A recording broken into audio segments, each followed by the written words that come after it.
Bore da. A croeso cynnes iawn i chi i'n gwasanaeth. Gyda ni un neu ddau o gyhoeddiadau heddiw. Fel da chi'n gweld, mae'r gwasanaethau a'r gweithgareddau arferol. Mae gyda ni doniau dydd Iau, a mae gyda ni ddeuawd gitar Brad a Jake. Felly fe hwnnw'n yn ddifyr iawn. A hefyd mae gyda ni'n gwasanaeth ordinasiwn am 11 dydd Sadwrn. Felly mae croeso cynnes iawn i chi ddod i'r gwasanaeth yna os ydych chi eisiau. A mae'n gwasanaethau arferol ni wsos nesaf hefyd. Mae'r penodiadau gawson ni yn y cyfarfod blynyddol hefyd ar y daflen. Ac felly, da ni yn llongyfarch canon Jane Coots am fod yn Wardyn y Bobl, a hefyd canon Leslie Horrocks a canon Gareth Iwan Jones am fod yn is-wardeniaid yma yn y Gadeirlan hefyd. A da ni yn edrych am fwy o bobl i wasanaethu, felly os ydych chi yn fodlon bod ar y cyngor ardal Wynfogaeth, ella sa chi'n cael gair efo fi os gwelwch yn dda. Felly gawn ni dreulio amser rwan yn paratoi'n hunain ar gyfer y gwasanaeth.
Yn enw'r Tad a'r Mab a'r Ysbryd Glân.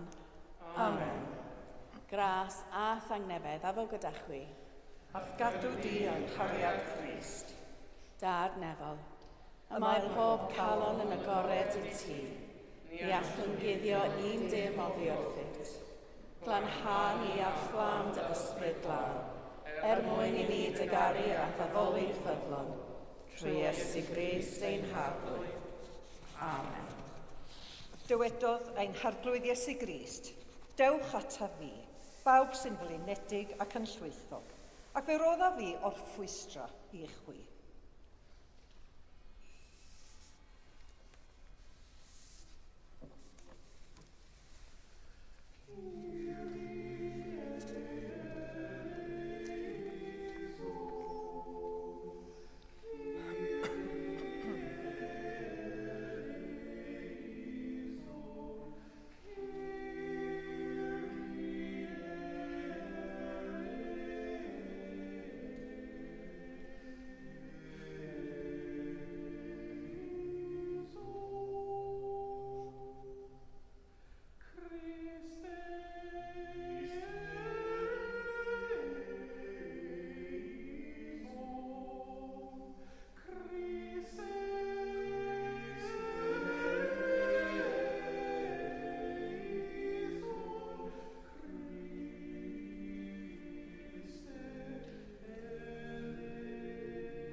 Dad Nefel, yr ydym wedi pechu ar feddwl, gair a gweithred, a heb wneud yr hyn a ddylem, mae'n wir ddrwg gennym, ac yr ydym o ddifrif yn edifarhau.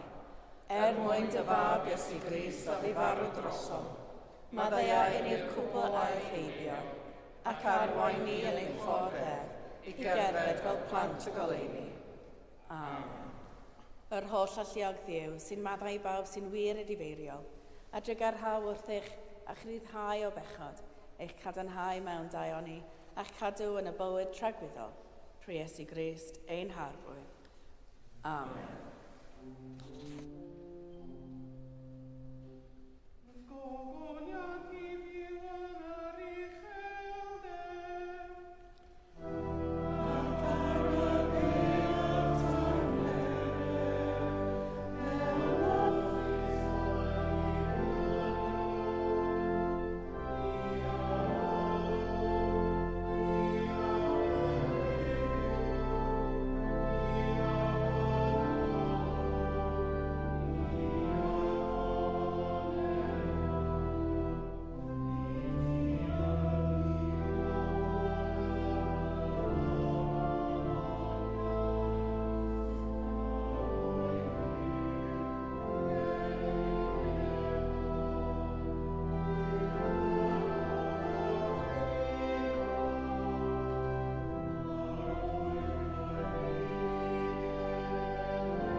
Nodweddion.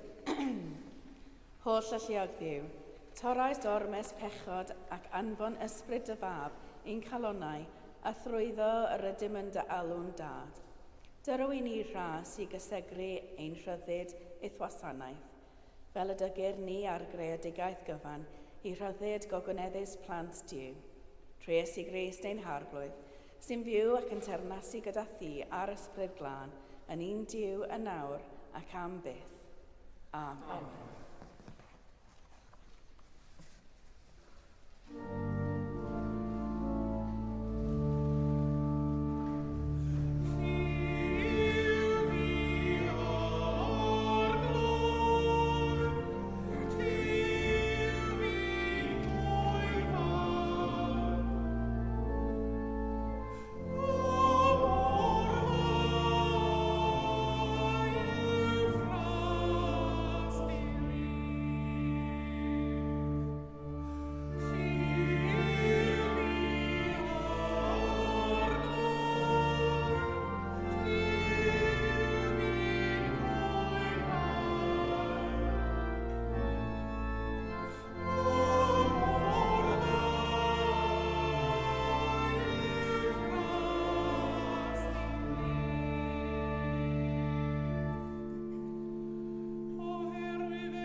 Darlleniad o lythyr San Paul at y Rhufeiniaid.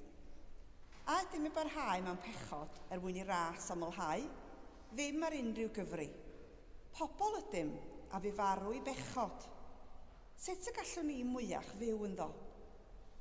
A ydych heb ddeall fod pawb ohonom a fedyddwyd i Grist Iesu wedi bedyddio i farwolaeth. Trwy'r bedydd hwn i farwolaeth fe'n claddwyd gydag ef, fel mae gys y cyfodwyd Crist oddi wrth y meirw mewn amlygiad o goniant y tad, y byddai yn unau gael byw ar wastad bywyd newydd. Oherwydd, os daethom ni yn un ag ef trwy farwolaeth ar lun ei farwolaeth ef, fe'n ceir hefyd yn un ag ef trwy atgyfodiad ar lun ei atgyfodiad ef. Fe wyddom fod yr hen ddynoliaeth o ddynol wedi ei chroeshoelio gydag ef mwyn dirymmu'r corff pechadurus ac yn cadw rhag bod mwyach yn geithio ni bechod. Oherwydd y mae'r sawl sydd wedi marw wedi ryddhau oddi wrth bechod, ac os buom ni farw gyda Christ, yr ydym yn credu y cawn fyw gydag ef hefyd, a ni ein gwybod na fydd Christ sydd wedi gyfodi o'r wrth y meirw yn marw mwyach. Collodd marwolaeth ei harglwyddiaeth arno ef, yn gymaint ac iddo farw i bechod y bydd farw, un waith am byth. Yn gymaint e fod yn fyw, i fyw y mae'n byw. Felly, yr ydy chwythau i'ch cyfri eich hunain fel rhai sy'n farw i bechod, ond sy'n fyw i dduw, yng Nghrist Iesu. Dyma air yr arglwydd.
Yr arglwydd a fo gyda chwi.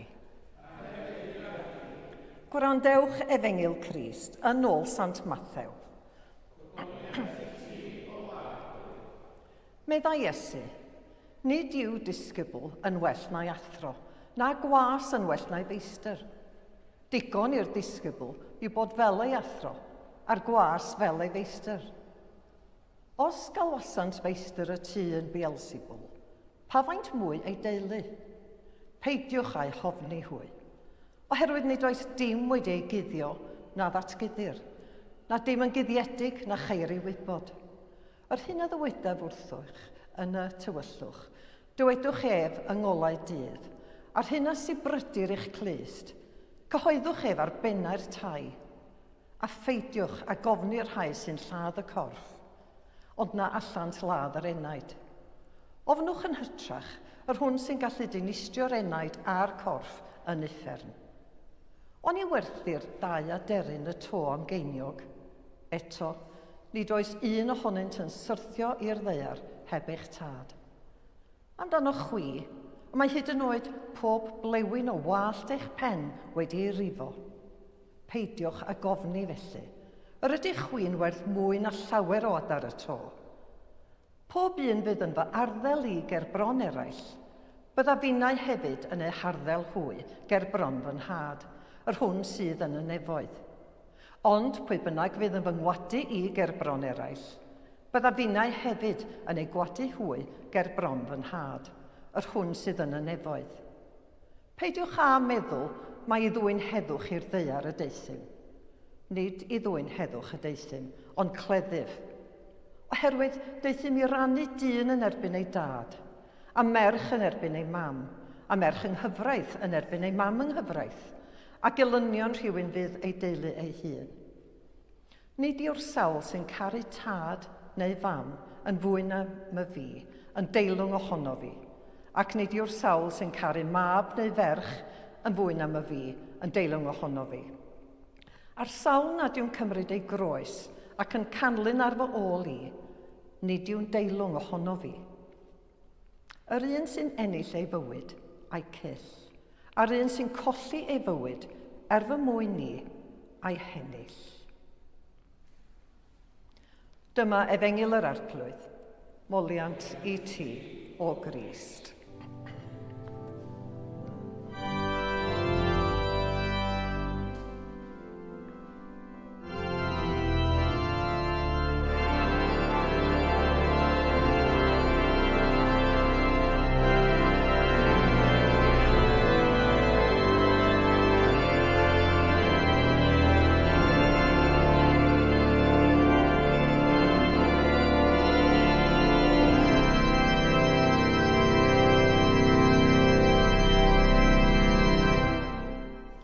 Boed i mi siarad yn enw Duw yn dad, mab ac ysbryd glân. Amen.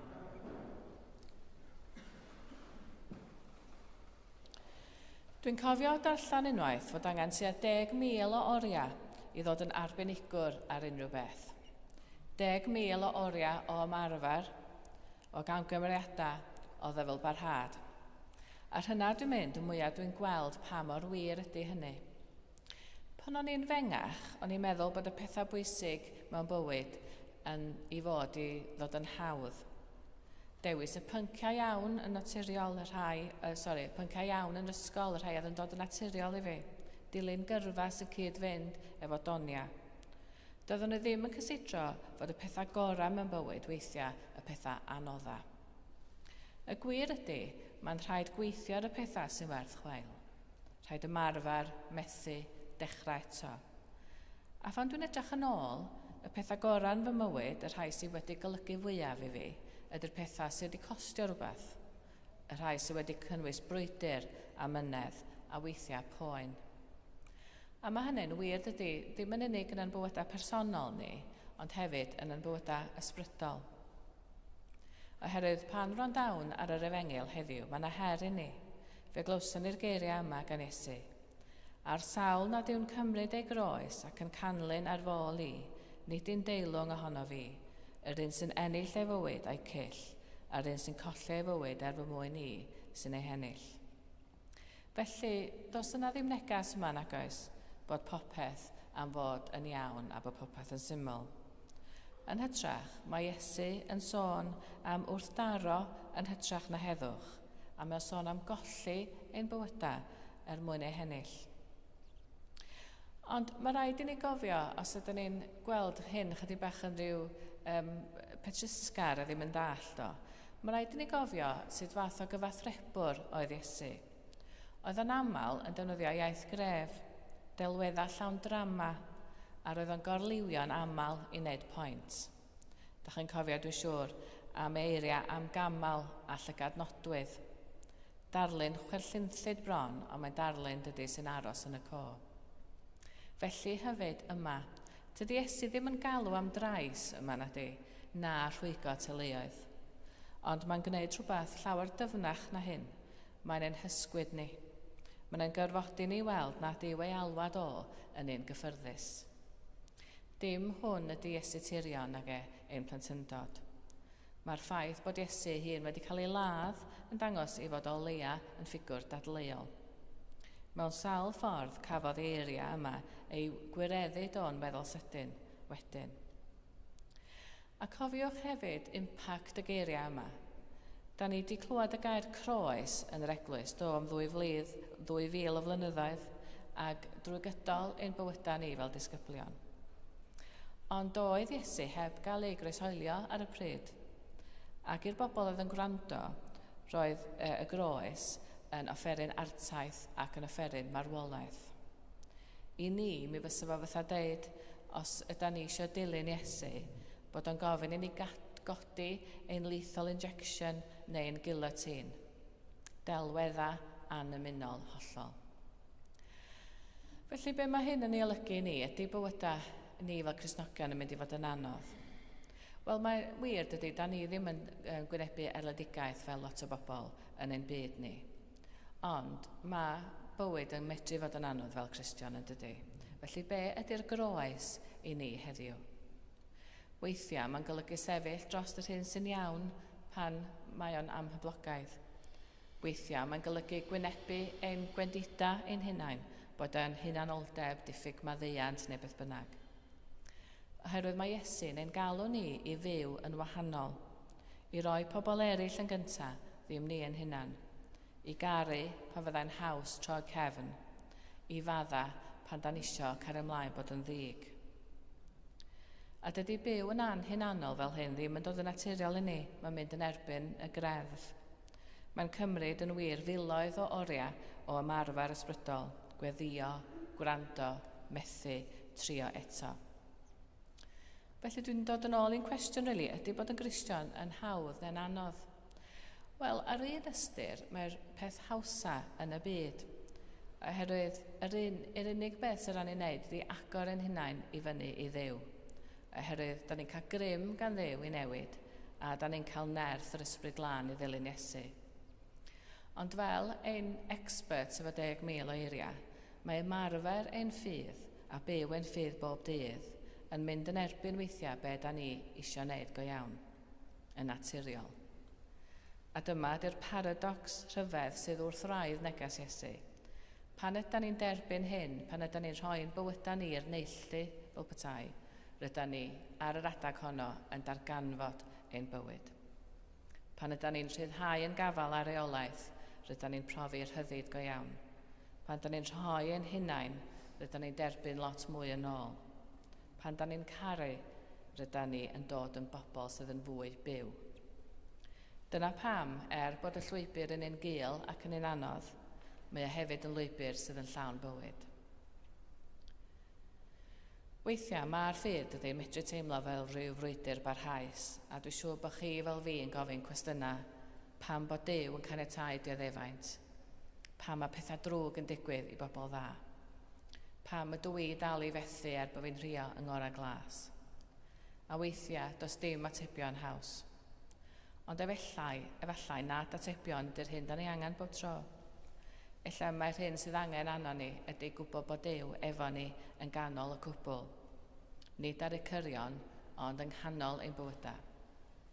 Oherwydd cofiwch, nid yw Iesu'n galw ni i wneud dim byd nath o ddim wneud ei hun. Fe gafodd o ei wrthod, fe gafodd o ei gamddeall, fe gafodd o ei groeshoelio. Felly, pan ydyn ni'n gwynebu croesa ein hunain, mawr neu fach, dydan ni ddim ar benna'n hunan. Mae Duw efo ni, a mae'r ysbryd glân yn rhoi nerth i ni. Felly, be di negas efengil i ni bore yma? Tydio ddim yn negas o gysur hawdd. Tydio ddim yn negas o lwyddiant sydd yn dod yn rhad. Mae'n negas o alwad ddwys, dal ati pan mae'n anodd, dal ati pan da chi methu ac yn gorfod dechrau eto. Oherwydd yn aml iawn, yr union bethau sy'n teimlo'r anodda, y madda, yr hoi a'r caru. Dyna ydy'r pethau sy'n yn agor ni i fywyd go iawn. Fel y 10,000 o oriau yna, dydy ffydd ddim yn rhywbeth sydd yn digwydd dros nos. Mae'n rhywbeth sydd yn tyfu dros amser, drwy ffyddlondeb bach bob dydd. Ac wrth i ni barhau'r y daith honno, rydyn ni'n dechrau gweld rhywbeth yn newid, ella yn yn byd, ond cwmpas, ond yn bendant ond tu mewn. Felly, fel dywedodd Dewi Sant, cadwch y ffydd, a phan mae'r ffordd yn galed, ella mai dyma'r union lle mae Duw yn mynd i roi gwir fywyd i ni. Yn enw Duw, yn Dad, Mab ac Ysbryd Glân. Amen.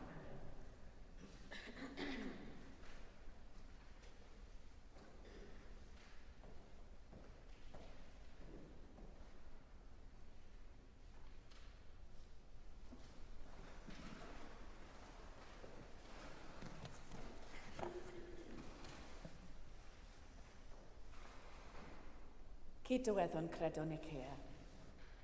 Credwn yn un Duw, y Tad a'r holl alluog, gyneithir o nef a deiar, a phob peth gwledig ac anweledig.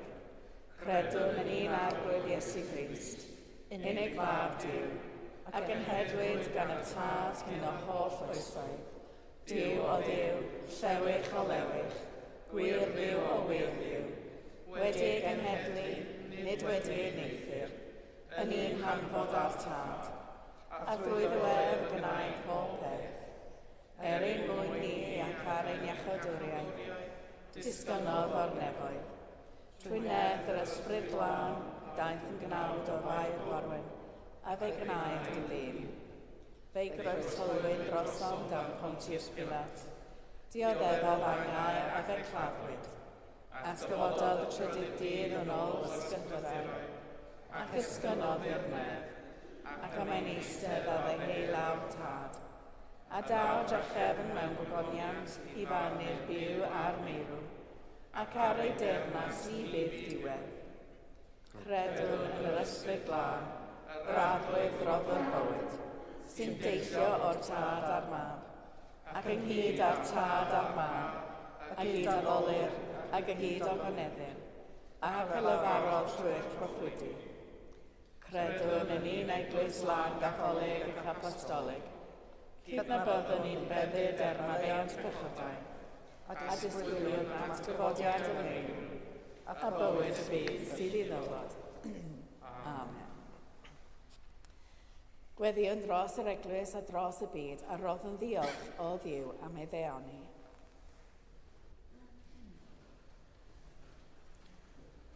Dduw sanctaidd, ar Sul y Tadau, gweddiwn dros y tadau a pheidiau yn ein cymuned.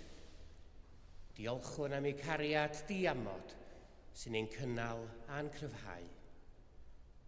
Fel yr wyt ti yn dyner tuag at dy blant, rho hefyd i dadau dynerwch a gras, fel y gallwn fod yn ymgorfforiad y dygariad i'n plant. Cofiwn am aelodau'n teulu a'n cymuned sydd wedi bod mor bwysig yn ein ffurfio fel pobl, ond sydd wedi'n gadael bellach. A diolchwn hefyd am bawb sy'n cynnig arweiniad tadol, cymorth a chariad i'w ffrindiau a teuluoedd. Arglwydd yn dy drigaredd, gwrando i'n gweddi. Dduw sanctaidd, gweddiwn dros yr eglwys a grewyd dogoniant. Diolchwn am bawb sy'n rhoi ei gwaith, ei hamser a'i cariad i ddyfnhau a cyfoethogi'n meddyliau a'n bywydau yn y lle arbennig hwn. Diolchwn am y gras a'r hapusrwydd a gawn wrth addoli ar y cyd, sy'n arwydd clir o dygariad a thaddeuant. Rhoi ni'r nerth i barhau yn ysbryd y cariad hwnnw yn ein bywydau ni o ddydd i ddydd ac ymwyd y gadeirlan. Gweddiwn dros Cherry a'r Chesgob Cymru a thros Manon ein deon wrth iddi baratoi'n harwain fel Esgob Bangor. Tywys hi yn ei gweinidogaeth newydd a rhoedd i dy nerth i fod yn arweinydd doeth i'n eglwys. A chan ddiolch wrth gito am y cwpled gweddiwn, cael esgob oedd y gobaith, hi y doeth ddaw ar y daith. Arglwydd yn dy drigaredd, gwrando i'n gweddi. Dduw sanctaidd, gweddiwn dros y byd a grewyd gan dy gariad. Gweddiwn yn arbennig dros bawb sy'n byw mewn gwledydd lle mae casineb ac anhegwch yn llywodraethu, lle mae colled, ofn ac anobaith yn arferol, lle mae rhagfarn yn deyrn, lle mae newyn yn frwydr ddyddiol. Gad i bawb sy'n dioddef yr anghyfiawnderau enbyd hyn, dderbyn yr heddwch perffaith sy'n dod drwy dy gariad gwedd newidiol, holl gynhwysol. Arglwydd yn dy drigaredd, gwrando i'n gweddi. Dduw sanctaidd, gweddiwn dros dy holl bobl wedi creu ar dy ddelw, ac yn enwedig dros yr unig, y galarus a'r claf. Gweddiwn yn arbennig dros Elma, Simon, Mavis ac Ann. Anadleunioes arnynt a dŵg iddynt dy drigaredd a thras. Dyro heddiw hefyd dy gryfder, nerth a heddwch i'r rhai sy'n gofalu'n gariadus amdanynt drwy'r cyfan. Arglwydd yn dy drigaredd. Dduw sanctaidd, gweddiwn dros yr rhai sy'n teimlo baich colled a galar yn drwm yr wythnos hon. Boed i'r gobaith am heddwch tragwyddol sy'n sylfaen i'r ffydd ei cynnal a'i cysuro. Gweddïwn dros yr anwyliau o'n cymuned sydd wedi marw'n ddiweddar yn ei plith Margaret Flavel, a thros Arthur Brown a Jonathan Lincoln, y cedwyr ei gwyl goffa'r dyddiau hyn. Ac mewn enid o ddistawrwydd, gweddïwn dros yr rhai rydym yn ei caru, ond na'i gwelwn mwyach.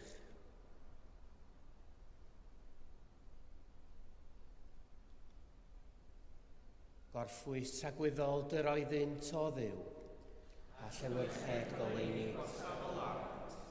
Gorffwysed hwy mewn tangnefedd. Dad Tregarog. Erbyn y gwyddiau hyn, mwyn dy fab ein gwaredwr Iesu Grist. Amen.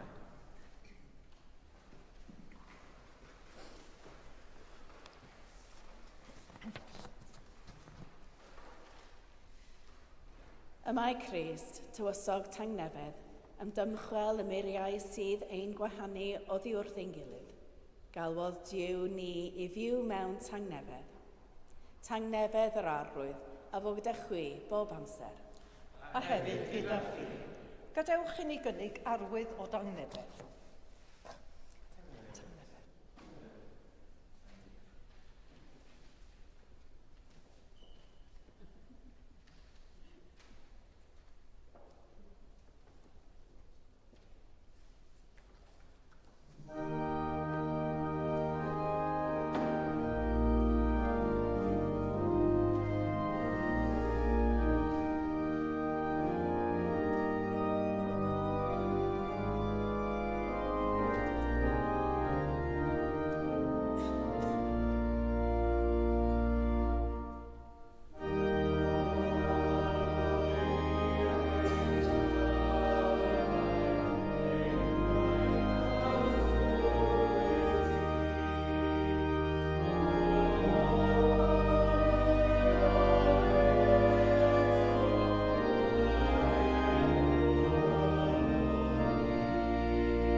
Bendigedig wyt ti ar blyddiw ar holl greadigaeth.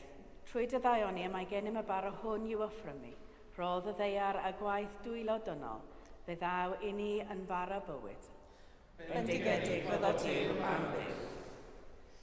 Bendigedig wyt ti ar blyddiw ar holl greadigaeth. Trwy dy ddaioni mae gennym y gwyn hwn i'w offrymu. Ffrwyth y winwydden a gwaith dwylo dynol, fe ddaw i ni yn ddiod ysbrydol.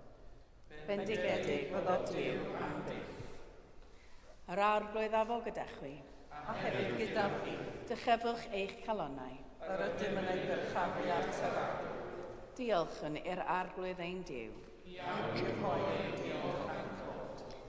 Iawn yn wir, ein dyletswydd a'n llawenydd bob amser ac ym mhob lle yw diolch i ti, Dad Sanctaidd, holl alluog a bydd fwyol Dduw, trwy Iesu Grist ein harglwydd, a eneinwyd gan dy ysbryd i bregethu newyddion da i dlodion, i gyhoeddi ryddhad i gacharorion ac adferiad golwg ei ddeillion, i beri i gwrthrymedu gerdded yn rhydd ac i gyhoeddi blwyddyn ffafr yr arglwydd.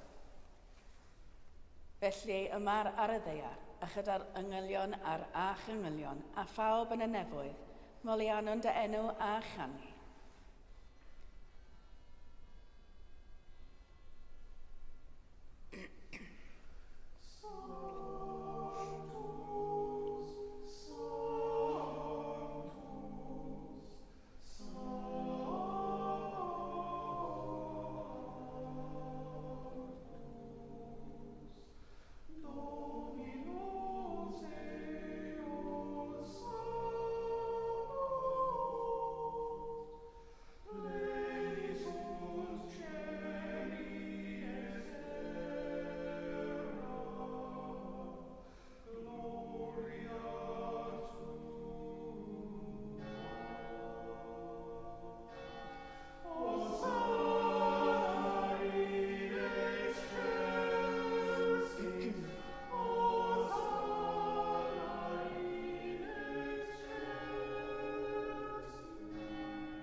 O Dad yn y nefoedd, gwrando'r weddi a gyflwynon yn enw Iesu, trwy neth yr ysbryd yn dirion fel colomen. Bydded y bara hwn a'r gwyn hwn i ni yn gorff a gwaed Iesu. O Dad, cofio'n pan gafodd Iesu swper gyda'i ffrindiau yn noson cyn ei farw. Fe gymerodd y bara a diolch i ti. Fe torodd a'i rhoi i'w ffrindiau dweud, cymerwch hwn a'i fwyta. Dyma fy nghorff a roddau drosoch. Gwnewch hyn i gofio amdano.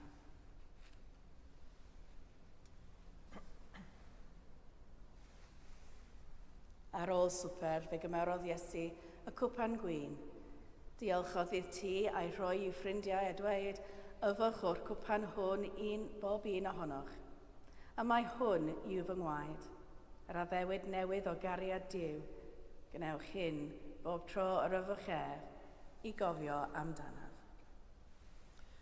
Gyda'n gilydd, cofiwn fod Iesu bob amser gyda ni a dweud, Bu farw Crist, atgyfododd Crist, dal Crist mewn gogoniant. O Dad, wrth i ni gofio dy fab Iesu Grist, a fu farw ar y groes, ac a atgyfododd, y ffromyn i ti y roddion hyn, a'r holl roddion yr wyt ti'n ei rhoi mor hael i ni. Anfon dy ysbryd glân i fod gyda ni a phawb sy'n rhannu'r baro hwn ac yn yfed o'r cwpan hwn. Helpa ni i ymddiried yno ti, te da ni'n nes at ein gilydd yn croesawu ni gyda dy holl bobl i dernas o gwyneddus Iesu. Ti o Dad, bu a bob anrhydedd a gogoniant, trwy Iesu Grist y fab, gyda'r ysbryd glân, yn un Duw, yn oes oesoedd. Amen.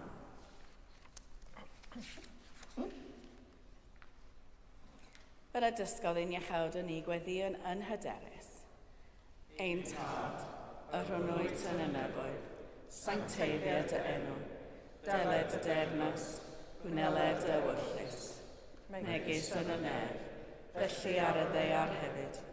Dyro i ni heddiw ein bara benyddiol, a maddau i ni ein dyledion, fel y maddeuon ninnau ein dyledwyr, ac nac arwain ni i brofedigaeth, eithaf gwared ni rhag drwg, gan i seiddo ti o'r denas, a'r gallu a'r gogoniant, yn oes oesoedd.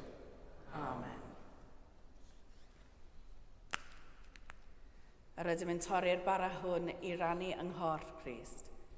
Yn un ein llawer, un corff ydym, gan ein bod ni oll yn rhannu'r un bara.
Rhoddion sanctaidd Diw ar gyfer pobl sanctaidd Diw.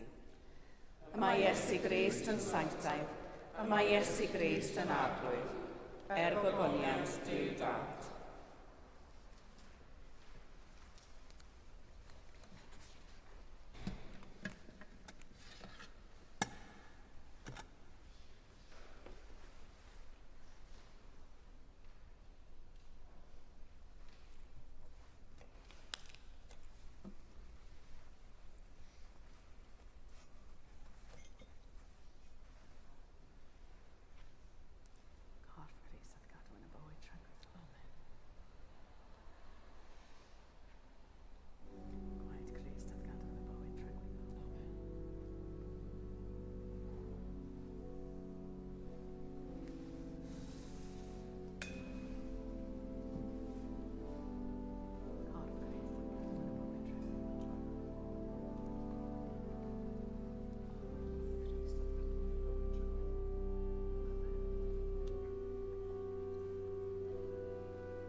Diolchwch i'r arglwydd oherwydd graslon i wedd.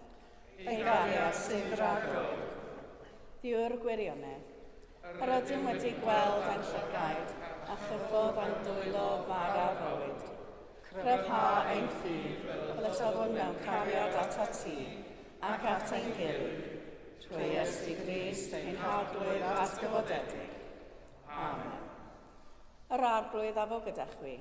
A heddiw gyda chi. Bydded iddiw'r gobaith eich llenwi a phob llawenydd a thangnefedd wrth gredu, fel trwy neth yr ysbryd glân, y llenwi chwi a gobaith. A bendith diw holl alluog, y tad, y mab a'r ysbryd glân, y fo yn eich plith, ac adrigo gyda chwi yn wastad. Amen. Amen. Ewch mewn tangnefedd i gario gwasanaethu'r arglwydd. Yn enw Crist. Amen.